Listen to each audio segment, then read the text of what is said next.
Hey y'all, it's Necey Dixon. Welcome back to my YouTube channel. If you are new here, welcome. If you are returning, y'all, welcome back. I think last night was a good episode of Married at First Sight. Y'all tell me in the comments what y'all think. They should have named the episode something else. Y'all can tell by the title of the video what the episode was called. It was called like Family and Friends something. But more than anything, I feel like everybody's flaws is coming to the surface. It's time to get to the real. I hope y'all enjoyed last night's episode. I know I did. I hope y'all ready to cut up and talk about it. But let me go ahead and do roll call real quick. Shout out to Julia, first one in the chat, making sure to put everybody on notice, okay? Like the video, follow me on Instagram, y'all. Let's go ahead and get to 10K. Your favorite darkness already coming with the opinion says guys like Johnny and Zach need to leave women alone. I don't know about that. Alicia Garcia, what's up, girl? Hey Ramel, how you doing? What's up, Coco? Ashley Woods, T. Rashana, hey Monique. I'm glad y'all are able to come and join me on this live. So like I said, I thought it was a good episode. So good that I think we can talk about it in chronological order for the most part. So let's go ahead and start out with the beginning of the episode. Where are my couples? So the beginning of the episode, y'all, we see the couples doing their thing, all the cutesy stuff, people waking up in bed, Rachel going to go work out, blah, blah, blah, blah. So we see Rachel and Jose, and they go plant shopping. I'm glad that they included this scene in the episode. More than anything, what we've learned is that Jose, when he does the research on something, he feels like his way is the best way. So keep in mind, y'all, this week, the couples are preparing to host their friends and family at their homes for a housewarming event. And Jose and Rachel want to get some plants. They want to have a garden. So whenever their friends and family come over, they can make salsa and all this stuff. So they're shopping. Rachel is saying, oh, well, I think that this plant would be interesting. And Jose's like, no, that doesn't go. I don't like the texture. And Rachel does what? She compromises and she explains it to herself away by saying, you know what? Jose, he does a lot of research, so I don't mind going with his ideas. Okay, yeah, we'll see how it goes. And I see y'all in the comments. Let me not ignore this. Ramel, I will have you in my prayers for sure. But yeah, so on this review, I think that Rachel is on her way on a very slippery slope, okay? She is slowly but surely convincing herself, it's not that bad. It's just one thing. He doesn't want lettuce, but I do. No big deal. Girl, okay. It's going to snowball. But I will say, y'all, I feel like I'm a lot more comfortable seeing Rachel and Jose together. Jose is such a great friend, the way that he was hugging Johnny this episode, too.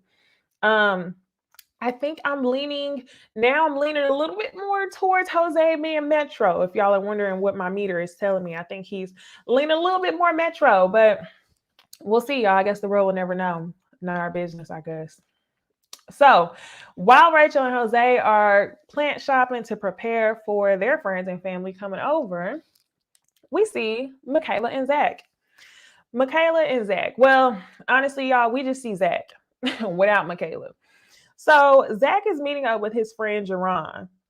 He's telling Jerron the story of all the drama that him and Michaela just went through. Now, I hope that y'all watched the last episode. If you didn't watch the last episode, I hope that y'all watched my review.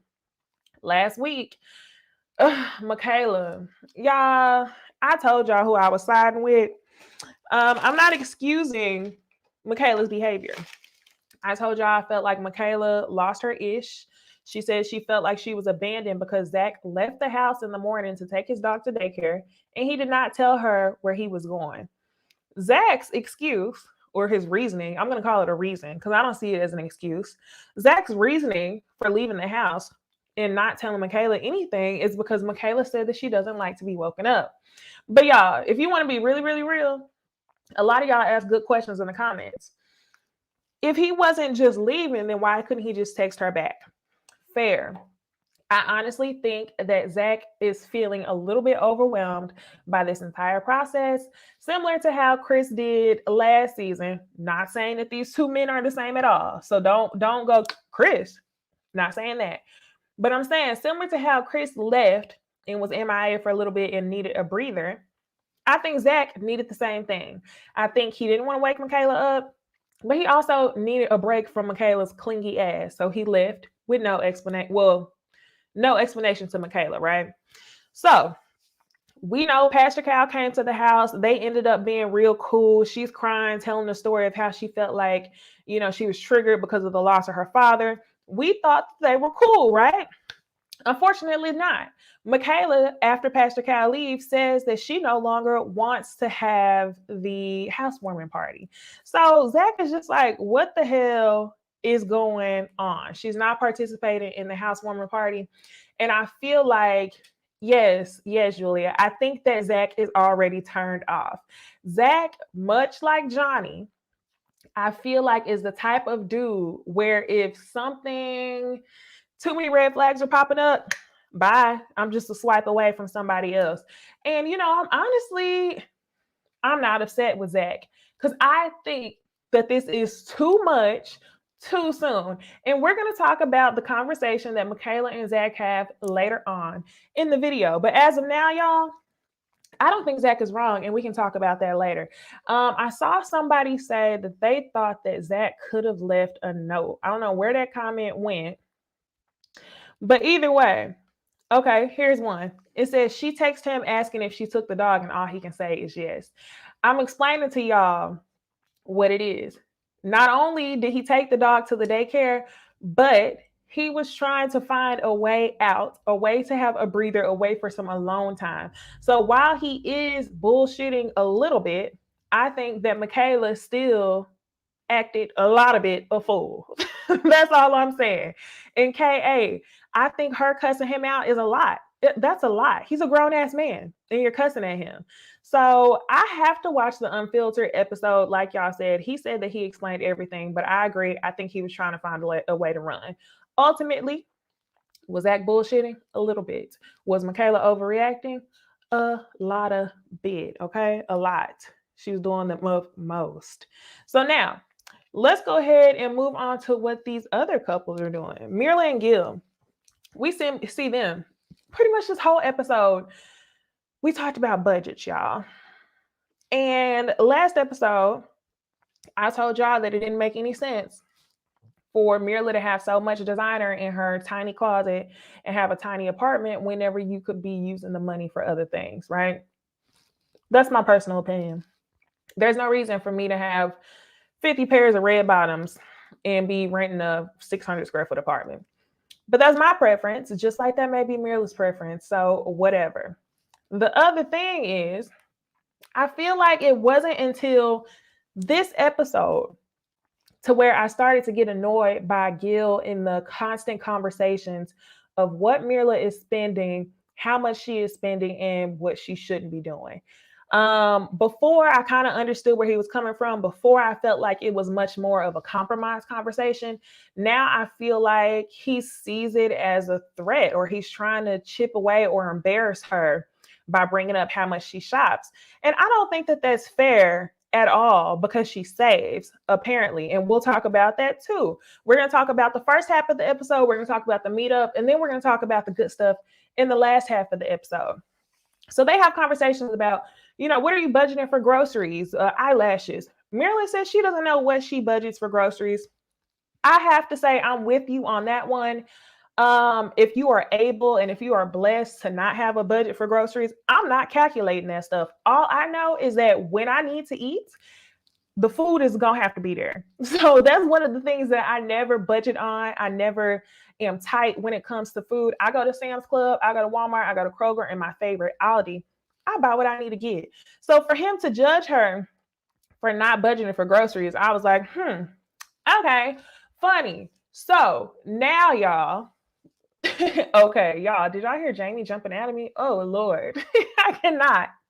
So anyway, on the other side of things, while Gil is judging her for spending her money the way that she wants to spend it, Gil has to show his savings account. Myrla shows her savings account first, and he was thoroughly impressed. He was like, okay, nice. He couldn't really say anything about that because while she's spending, she's also saving.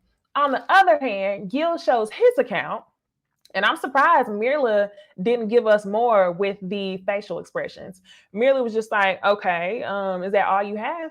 He said, well, my savings is it's kind of combined with my 401k. Is your savings combined with your 401k, or do you not have a savings and a 401k? Like, what's going on, Gil? You ain't got the coins that you act like you try to have. So this episode to me is showing me that it's not just a compromise. I think he is absolutely threatened by the fact that Myrla can do what she pleases for herself while also saving her money. So it took me a little while to get there. But after seeing this, I was like, okay. And then not only did he say that, oh, well, my savings is mixed with my 401k, he says, I have more savings, but it's not here. Where is it? It's back home. It's in Colombia. And Myrla's like, okay, but we can't use that money in Colombia to get a house. So we're not going to be able to get a house for a long time. Doing life with Coco, I believe you. I think he's lying about the other account as well. That was just his way to make up, oh, I got money, but it's somewhere else. Let me see the Colombian account. So y'all, I do not think that, I don't think that Gil has the money. That sounded a bit shady. I agree. Naif says, but before she showed hers, he said, oh, we can see accounts with a simple facial recognition. But when it was time for him to show his, Cat got his tongue. Definitely. I do not believe that the money is in Colombia. But the other thing is, y'all, I feel like Myrla and Gil, they get along much better than what editing was giving us at the very beginning. However, Myrla is the type of girl to where it's like, I'm doing well for myself. And if y'all put me with a man that cannot provide and can try to put boundaries on what I need, divorce check. So I don't think they're going to make it. Although I do think that they get along. He ain't got no Colombian account. I agree, y'all. So his money is definitely funny. Now we can go ahead and move on to the next couple that we see. And then we see Ryan and Brett. Both of them are separately meeting with their friends. They're talking about their differences. Their differences are really small, pretty much about how Brett has anxiety when it comes to flying, kayaking anxiety, whatever. But their attraction is both growing for each other. So they're taking it slow. But that's pretty much it for Ryan and Brett, y'all. I hate keeping their ish so short because I really do like Brett a lot. But it's nothing really popping with her and Ryan, like, at all. But you want to know what's really going down is Bao and Johnny, y'all. So Bao meets with a friend. And, she's explaining to her guy friend, I see why me and Johnny Lamb. It's so cute how she says Johnny Lamb, because the way she says his first and last name makes me feel like Johnny was really that man. He was really that boy. And Bao is like, oh my gosh, Johnny Lamb is my man. It's still in disbelief. She said whenever she wakes up in the bed every morning, she's like, oh my gosh, I'm married to Johnny Lamb. Anyway, she says whenever she first found out that they were matched, she was very nervous, like, oh my gosh, we're complete opposites. But now she definitely sees why. Now that they're almost 2 weeks into the marriage, she feels like Johnny can be a little bit contradictory. She says that he'll say that he's sticking to the relationship for the long run, and then he'll run. He's a runner. He's a track star. He's a runner. So she's like, F that. I don't need personal space to get away from you. Like, we're married. So what we're seeing with Bao and Johnny this episode is that there are definitely some key differences between the two. Not only that, not just key differences as far as showering, but I also feel like the level of commitment is much different for Bao as it is for Johnny. And let's be real, y'all. Y'all tell me in the comment section. Everything was all good until Bao told us that she didn't like to shower. So honestly, I think that's exactly what it is. I think that once Bao started saying she didn't want to shower, once she started being real quirky and all that stuff, he was no longer attracted. When at the beginning, he loved her body. When they were on the beach, her in the swimsuit, everything was just, oh my gosh, he wanted to have sex with her. And now his attraction is just disappearing as fast as I don't know what, y'all. So we'll see what goes on there. Let's go ahead and talk about this couple meetup. So the girls and the guys meet up.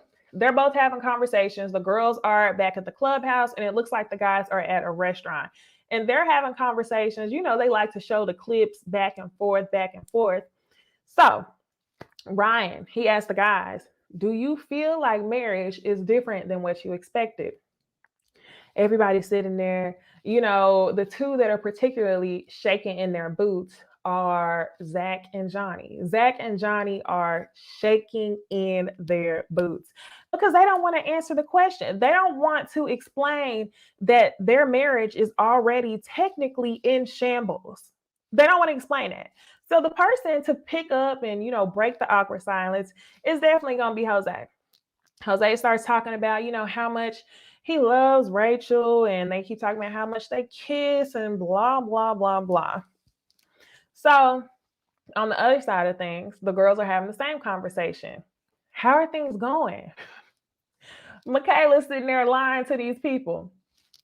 Michaela's sitting there not giving nobody any information on what's going on in her household. She says that she doesn't want to share details about the argument because it's still currently something that's going on, and that, she doesn't want to explain that to anybody yet.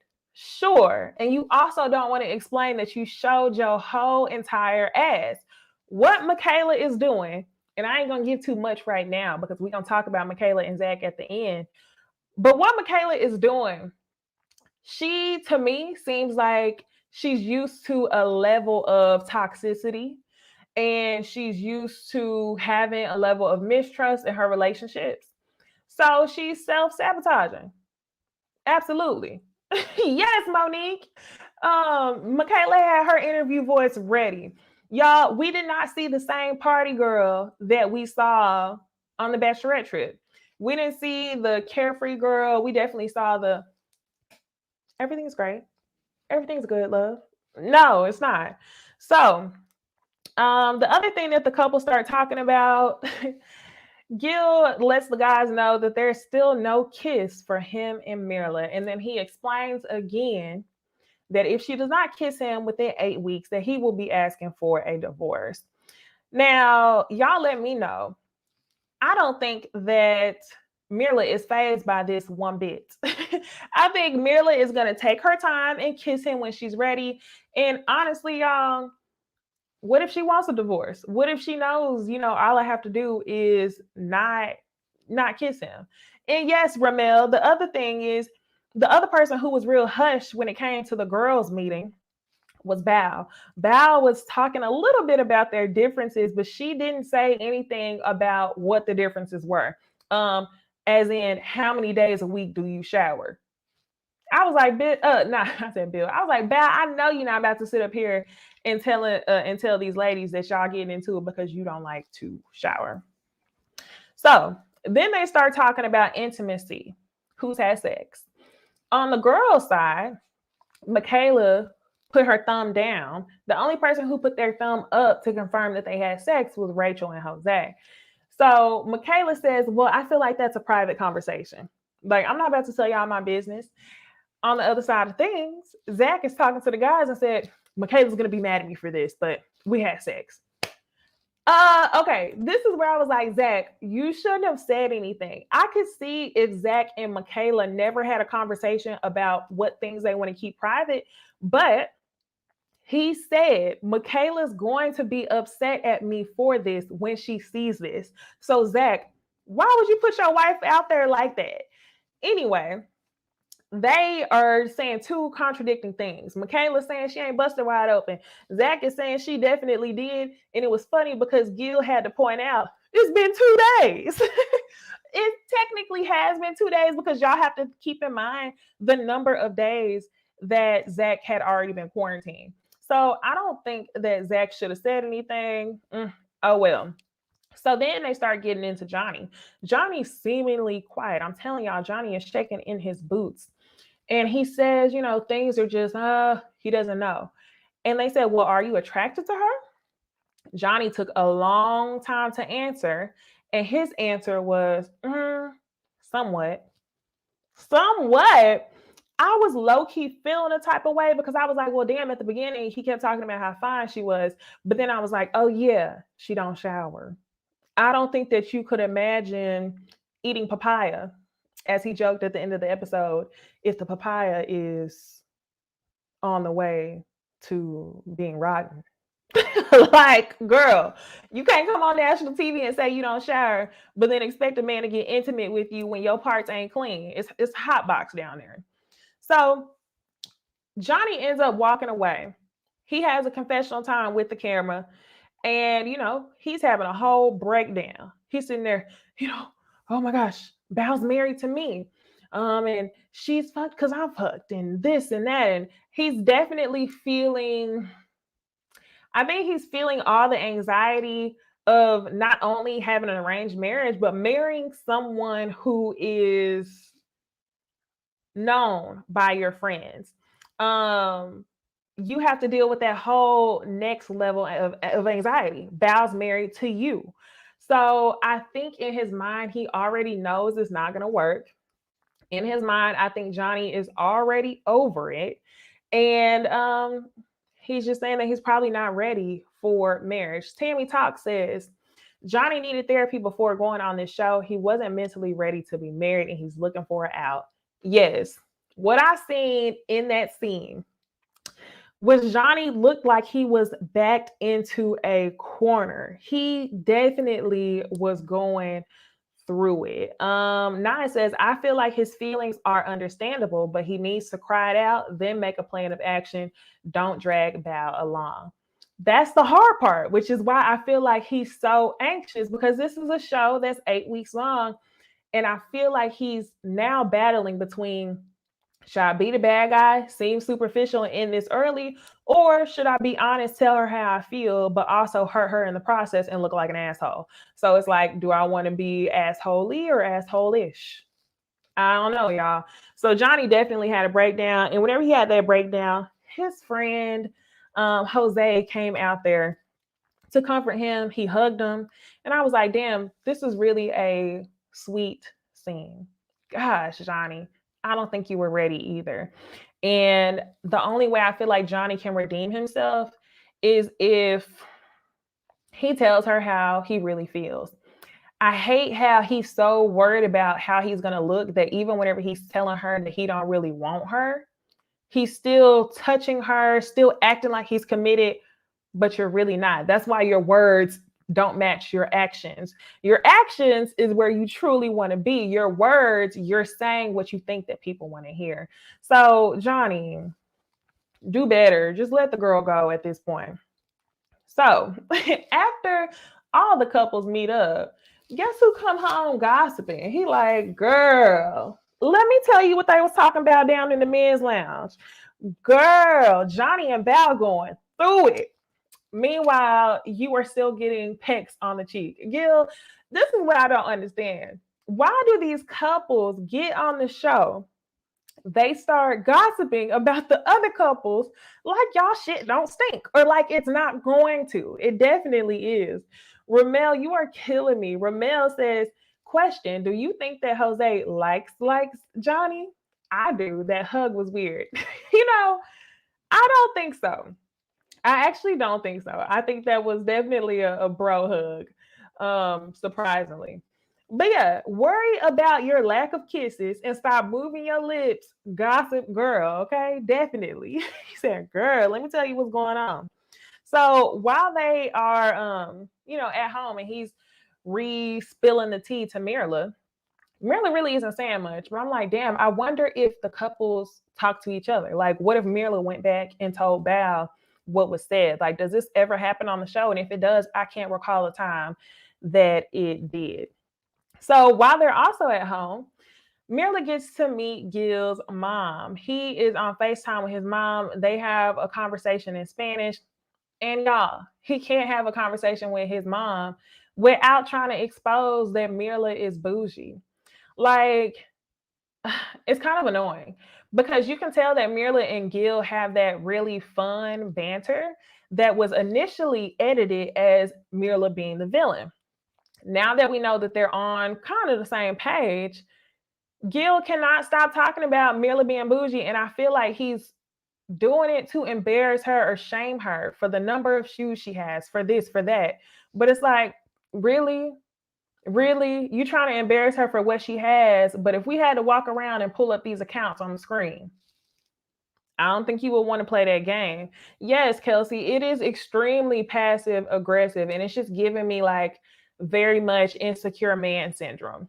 And it reminds me, this is like the first place that my brain goes to.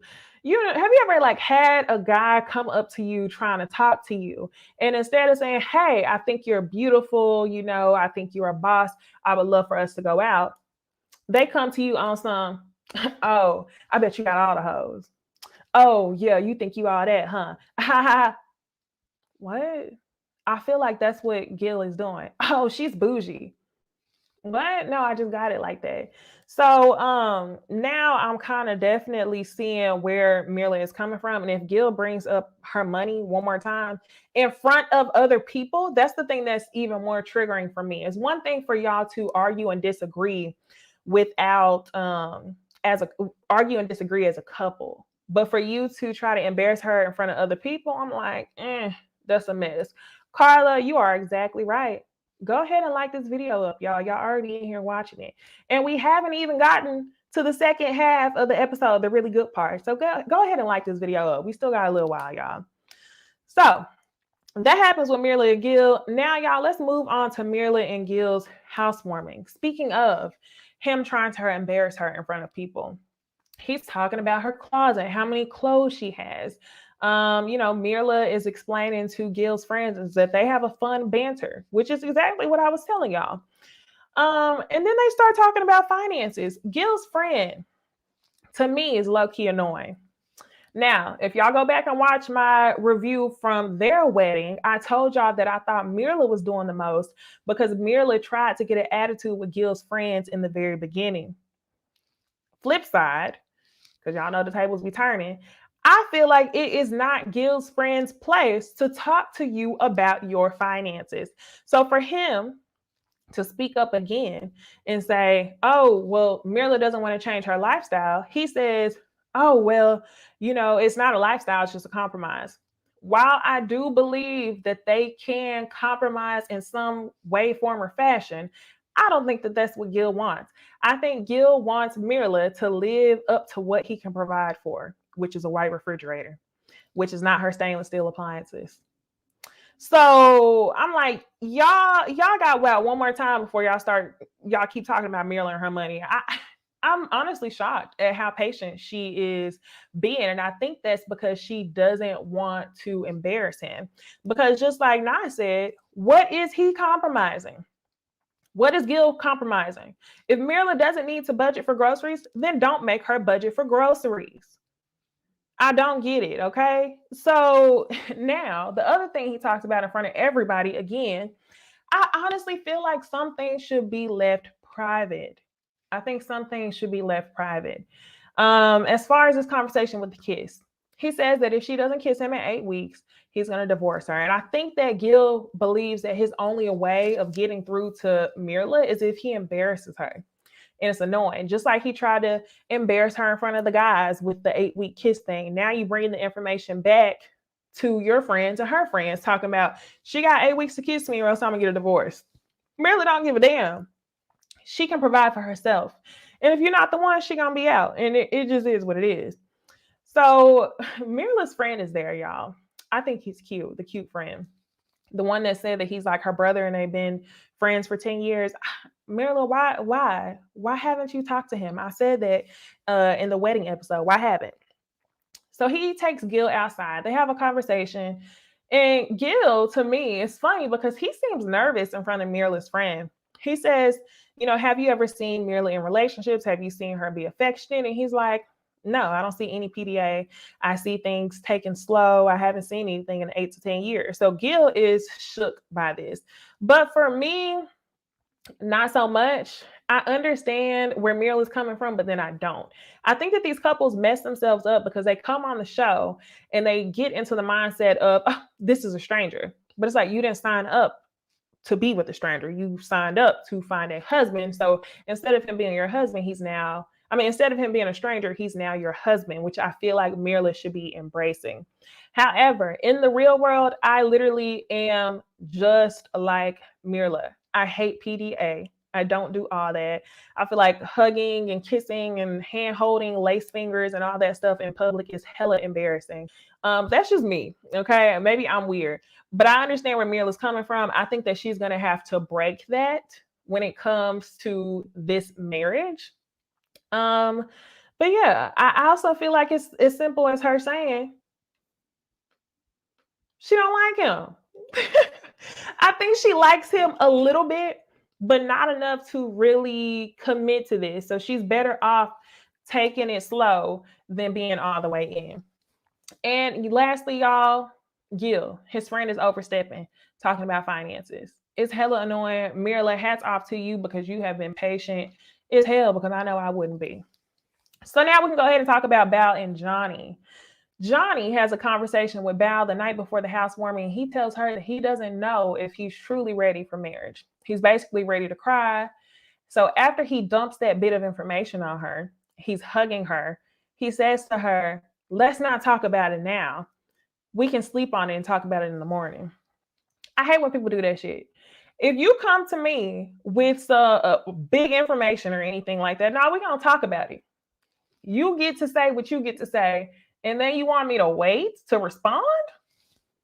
How that work? It don't work like that. So Bal obviously is hurt. She felt like she was already suspecting those things. So it hurts her to see that everything she suspected was already confirmed. So after he drops that bomb of information on her, they have to get ready for the housewarming party. Bal is in a mood to where she just wants to get it over with. Her two friends come over, his two friends come over, and they end up giving them a little gift. The gift is specifically for Johnny. When he opens up the gift, it's actually a sex book, How to Make Her Come First. And Johnny was like, what is this on the book? It's a papaya? He was like, I don't eat papayas. Johnny, if you don't eat papayas, you boring as hell. But I don't blame you, because I would not eat no papaya that's not washed. So I see where the unattraction is coming from. And Bal was extremely happy about it. I'm just like, girl, I hate that you told us that you didn't shower. I cannot look at you without thinking about the fact that you don't shower. So Bal goes out and has a separate conversation with the girls. Johnny has a conversation with the guys. And in Bal's conversation, she's saying, I know that I'm 100% in it. Whereas Johnny, I feel like he's 90% in it. Meanwhile, Johnny's outside and Johnny is saying that he's at 65%. So I think there's a big difference between 65% and 90%. So there's definitely some sort of miscommunication going on. And I think that he needs to go ahead and tell her before it's too late. What's up, Saki? Saki says, perhaps if Bal had taken a shower, then perhaps he may have been willing to talk to her. To talk to her, I don't know. He might have been willing to, eat the papaya. So I have no clue. So after their housewarming party is over, Johnny and Bal, they're laying up in bed and they decide that they just want to keep pushing. They're going to keep working on it. And I think Johnny is doing what a lot of people choose to do on the show. Example, the first couple that comes to mind, first person that comes to mind definitely has to be Haley and Jacob from last season. They were the pioneers of reset, reset, reset. We're going to hate each other, and then we're going to convince ourselves that we like each other, and then we're going to reset and maybe it'll work. So I think what we're going to see over the next 8 weeks is a bunch of Johnny trying to reset, but it's not going to work. I feel like when you know, you already know. What's up, Kashonda? She says, why am I just realizing this is live? Yes, this is live. You made it to the lunchtime live. I always go live on Thursdays during lunch to talk about Married at First Sight. So you made it right on time. So I definitely don't think, oh, Ramel. Ramel says Bal's the type of person who don't get in the shower unless they have a guest. Like, stop. So inappropriate. I cannot. Slayed by Reality says, I don't think I'd stay in a relationship if someone said the things to me that Johnny said to Bal. Say it again. I agree with you, Slade, because the harsh reality is he's telling you that he does not want you. And, he comes back half a day later and says, you know what, we're going to make it work. But you've already told me that you don't want me. So I feel really bad for Bal because not only is she going through, well, y'all, I said really bad. I feel a little bit bad for Bal because not only are you going through this with a stranger, you're not going through it with a stranger. You're going through it with someone who you personally know and someone who you personally really liked, really had a crush on from the beginning. So I just think they're different. That's all it is. Johnny likes to shower 3 times a day. Bal does not. Johnny likes someone who's into him more than he is into them. He's not getting that from Bal in the way that he thought he would. So, I don't know. It's quite tragic. I think we can move on to the next couple, y'all. So now, second half, Rachel and Jose. Jose's parents come over and then another couple. Where is Jose's friends? This is part of the reason why I was like, Jose, where are your friends? How many times are we going to see your stepmom and dad? Whatever. We already seen them. We want her to meet your actual friends. Do you not have friends? Are your friends men that like men? Oh, no. So anyway, they come over.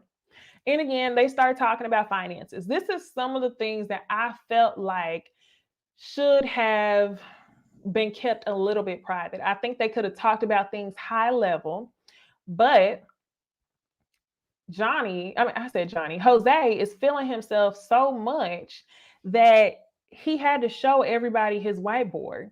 Johnny wants us to know how much money he makes. Rachel, girl, I was thinking the same thing. Rachel says, do y'all think that Jose's stepmom was the mistress? Good question. I was wondering the same thing. As soon as they walked into the door, I was like, was this the mistress or was it someone else? Questions that need answer. Jose, let us know. So anyway, Jose, you didn't have to show us your entire chalkboard. You didn't have to show us down to the penny how much money you saved. That was a weird ass flex. I don't need to know that you saved $7,200 a month because I saw that on the whiteboard and I paused the TV because I wanted to see how much you made because you wanted us to see that, along with letting us know that your credit score is 815. Because if not, he'll tell you. So I think he's doing too much. T says Jose whipped that whiteboard out so fast. Rachel's friend was like, nobody's right. You got to meet in the middle. Jose said, yes, but it should be in one account. We're married. That's the way. No, it's not. It's not. So, Rachel, listen, you can allow this man to help you get financially responsible. However, as far as putting all of your money into one account with Jose, don't do that.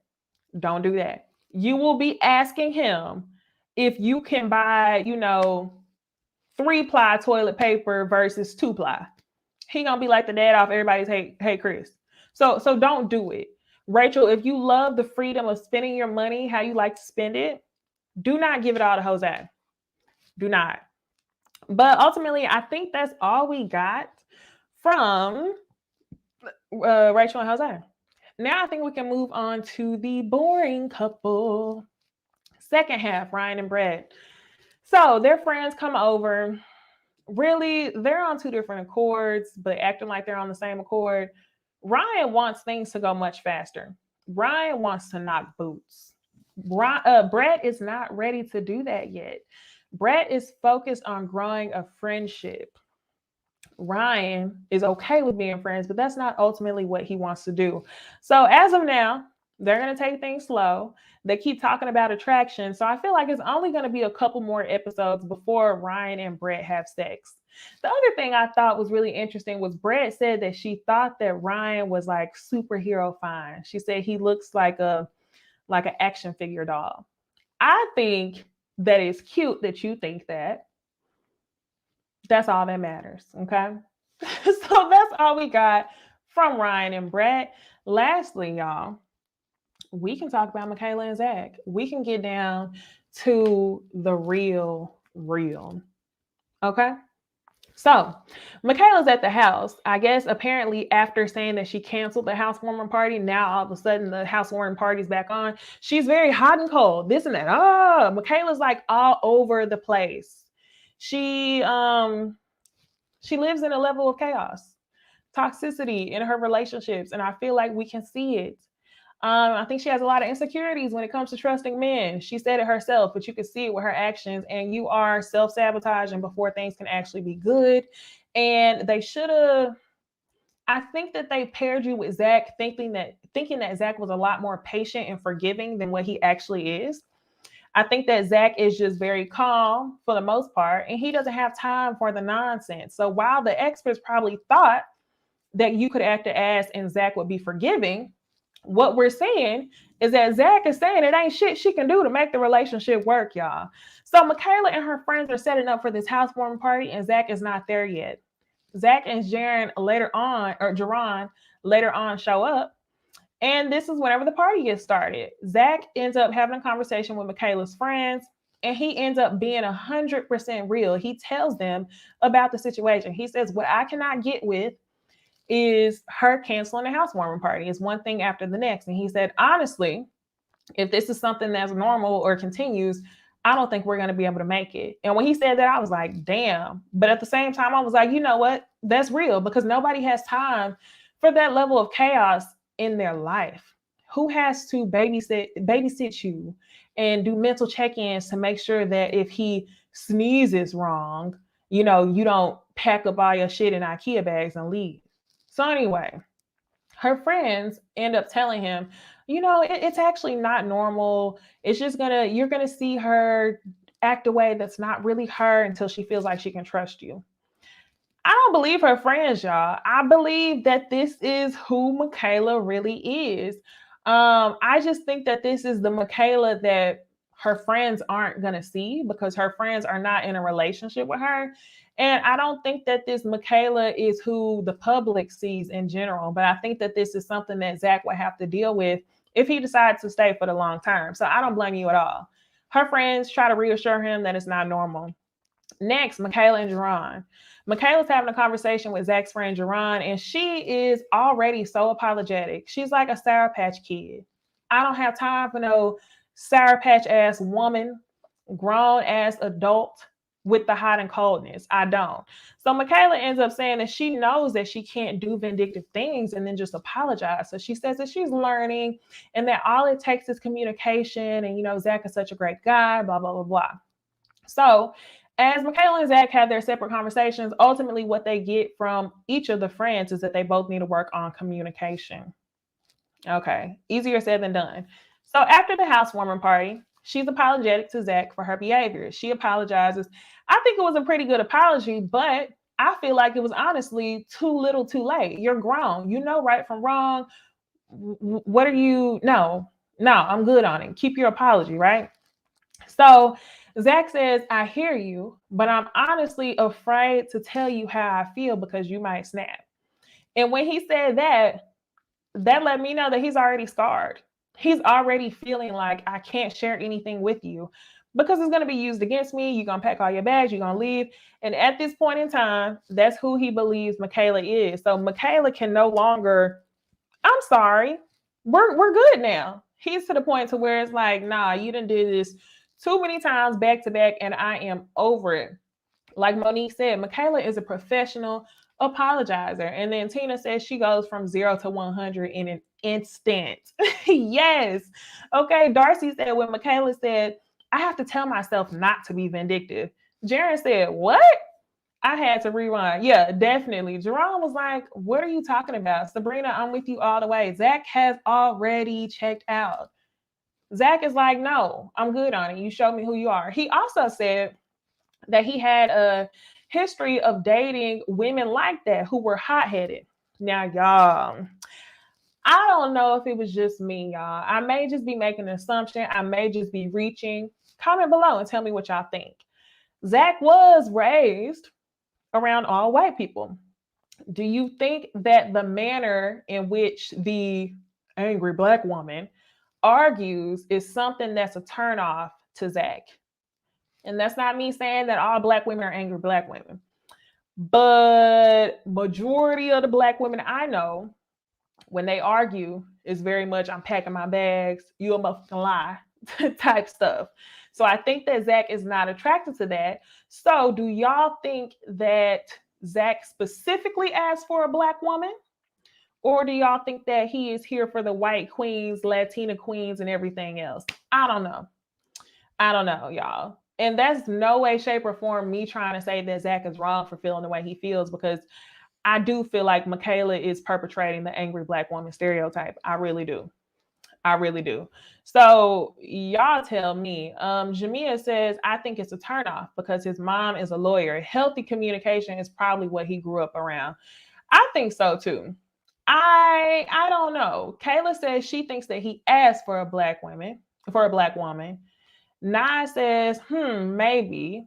I don't think he grew up like that with his mom either. So it's normal for him not to be attracted to that. That's very, very fair. His mom didn't seem like the type of woman to argue like that. Saki says, nah, I don't argue like that with my husband, and I don't disrespect him, and he doesn't do that to me. It would be War of the Roses off up in this piece. I don't know, y'all. So I was just something in the back of my mind. I was like, I wonder if anybody else is thinking this.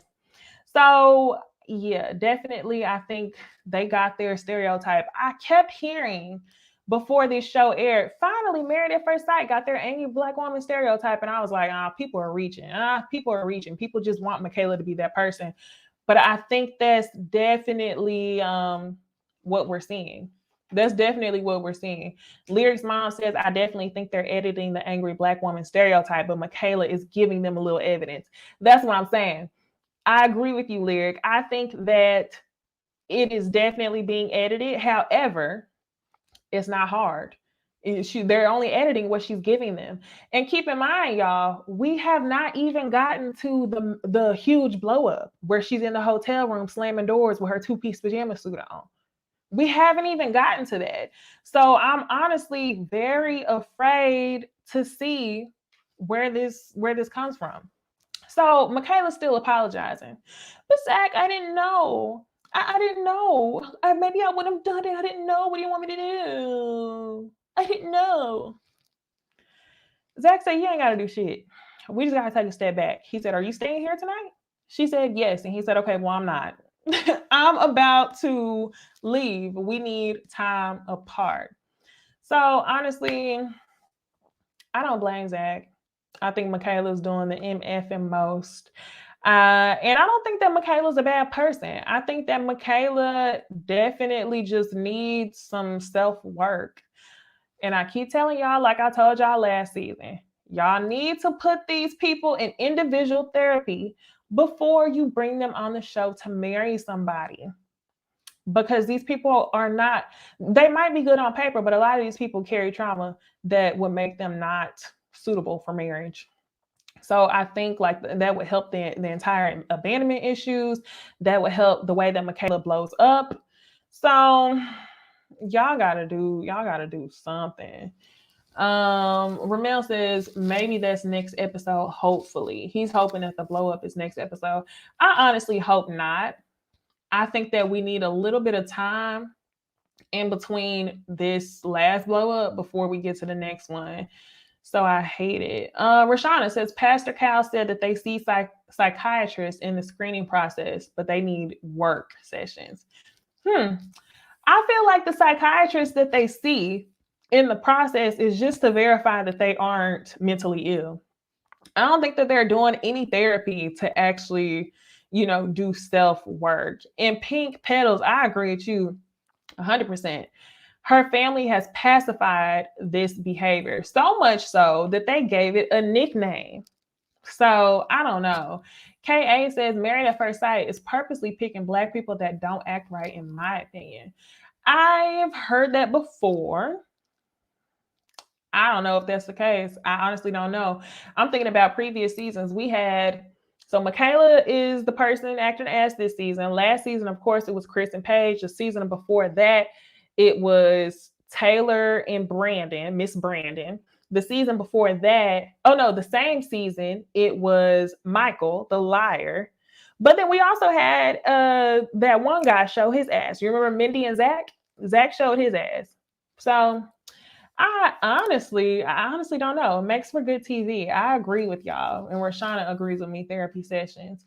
Saki says, the real gag is on the after show. She said that she knows what she did is wrong. She questioned why she runs, but she hasn't done the work required to be suitable for marriage. She knows this.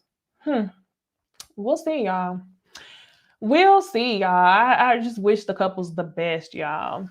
So, y'all, answer me one question in the comment box. Do y'all think that Zach is leaving the relationship, especially y'all on replay? Comment below. Will Zach and Michaela make it? I'm gonna say no. I said yes at the beginning, but y'all know them tables always turn. So I hope y'all enjoyed this review. Be sure to like the video before you leave so other people know that this is a good video to watch from Married at First Sight. Be sure to comment, subscribe, share, get me to 10,000 subscribers, and I will see y'all, if not tonight, on the Ooh Ladies First panel. That's going to be on Jamie That's Me YouTube channel. Me and the ladies are going to have a discussion. So if I don't see y'all tonight, I will see y'all this weekend for my Love and Marriage Huntsville review. So I will see y'all in the next one. Bye.